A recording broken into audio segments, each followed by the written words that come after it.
Hi friends, welcome back to Suha Yogesh vlogs. ನಾನ್ ಸುಹಾಸಿನಿ. ಎಲ್ರು ಹೇಗಿದ್ದೀರಾ? ಇವತ್ತು ಬ್ರೆಡ್ ಮತ್ತೆ ಮೊಟ್ಟೆನ ಬಳಸ್ಕೊಂಡು ಒಂದು ಸ್ನಾಕ್ಸ್ ರೆಸಿಪಿ ಮಾಡೋಣ ಅಂತ ಅನ್ಕೊಂಡಿದೀನಿ. ಈಗ ಅದಕ್ಕೆ ಒಂದ್ 5 ರಿಂದ 6 ಮೊಟ್ಟೆನ ತಗೊಂಡು ನಾನು ಬೇಯಿಸಿ ಎತ್ತಿಟ್ಕೊಂಡಿದೀನಿ.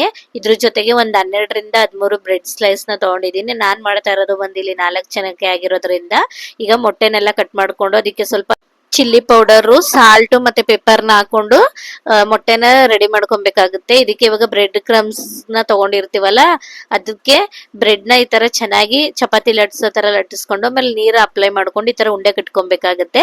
ಈ ತರ ಉಂಡೆ ಕಟ್ಕೊಂಡಿರೋದನ್ನ ಎಣ್ಣೆಯಲ್ಲಿ ಡೀಪ್ ಫ್ರೈ ಮಾಡ್ಕೊಂಡ್ರೆ ಎಗ್ ಸ್ನಾಕ್ಸ್ ರೆಸಿಪಿ ರೆಡಿನೇ ಆಗೋಗ್ಬಿಡುತ್ತೆ. ಬ್ರೆಡ್ ಜೊತೆ ಮಾಡಿರೋದು ಕ್ರಿಸ್ಪಿಯಾಗಿ ತುಂಬಾ ಟೇಸ್ಟಿಯಾಗಿ ಬರುತ್ತೆ.